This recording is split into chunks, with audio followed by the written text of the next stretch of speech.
Aga nüüd ma annaksin nii-öelda lõppsõna või asjade kokkuvõtmiseks sõna Peep Siitamäele, kes on siis Energiasalve kaasasutaja, tegevjuht ja juhatuse liige ja siin kõlasid ka mõned mõtted. Ole hea, palun kommenteeri ka neid. Aitäh.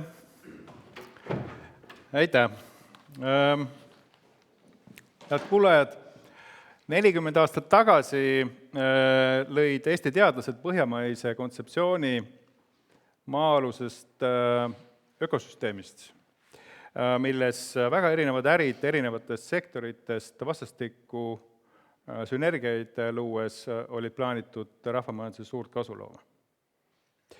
Ja viimase lähes 25 aasta jooksul oleme püüdnud seda kontseptsiooni edasi arendades siis Energiasalve projektiga jõuda siia, kus me täna oleme, ja loomulikult siis see valmis ehitada. Ja selle aja jooksul on sellest projektist saanud Euroopa Liidu strateegiline ühishuviprojekt. See projekt on loastatud, see projekt on mehitatud. Sel projektil on ehitajad, sel projektil on seadmevalmistajad. Sellel projektil on huvitatud investorid, sellel projektil on huvitatud laenuandjad. Sel projektil on teenuse ostmisest huvitatud osapooled. Me kuulsime äsja suurtest numbritest siis projektiga seotud kasudest, projekti realiseerimisega seotud kasudest. Ja kasud, ma usun, et kõik on nõus sellega, et need kasud Eesti mastaab arvestades on tegelikult ju väga suured. Ja ma arvan, et me oleme tegelenud õige asjaga. Kuid numbrid on päeva lõpuks vaid numbrid ning alati tuleb vaadata ka nende numbrite taha. Maailma energeetika teadus, maailma energeetika tööstus ei ole suutnud kogu oma ajaloo jooksul vesisalvestitest midagi paremat välja mõelda, mis tasakaalustaksid energia tootmise ja tarbimise ebaühtlust, siis elektrisüsteemi vajadusi, lahendaks elektrisüsteemi vajadusi ja stabiliseeriks elektrihindasid madalal tasemel. Need on põhjused, miks maailma soodsaimate akude valmistajad hiinlased ehitavad hulgi vesisalvesteid. 170 vesisalvestit Hiinas on viimase 3 aasta jooksul kas käika andud ehituses või aktiivses arenduses. 170. Need on põhjused, miks maailma kõige soodsamate maagaasivarude omanikud laheriikides aktiivselt vesisalvesteid arendavad. Vesisalvestid on soodne ja turvaline viis energiajulgeoleku tagamiseks igas riigis.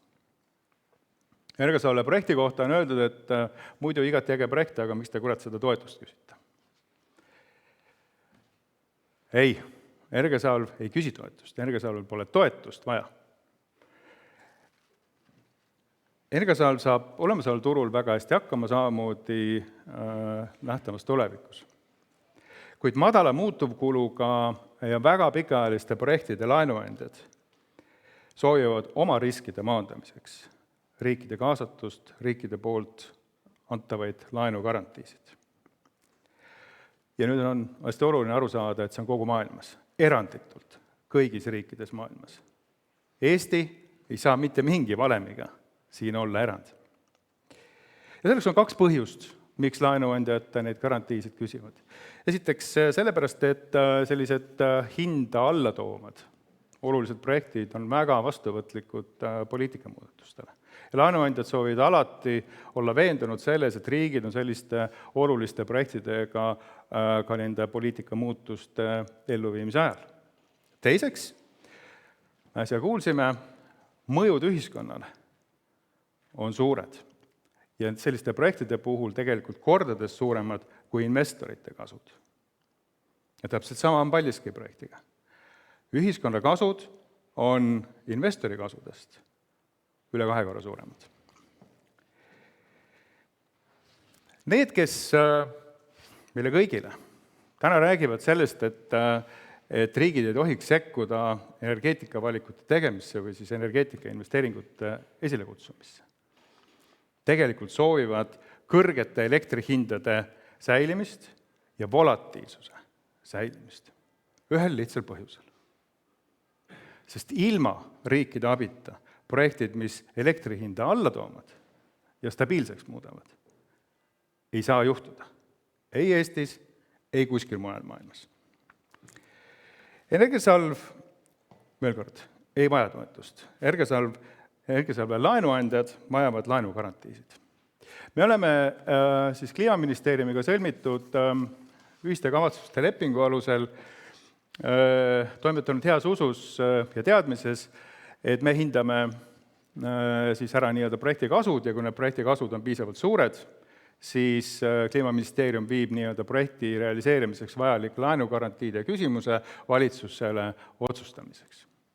Ja see on see koht ja hetk, kus me nii-öelda selle projekti arendamise hetkeks anname Kliimaministeeriumile ja valitsusele üle selleks, et nad saaksid teha otsuse energiasalve projekti realiseerimise kohta ja siis garantiide küsimuses.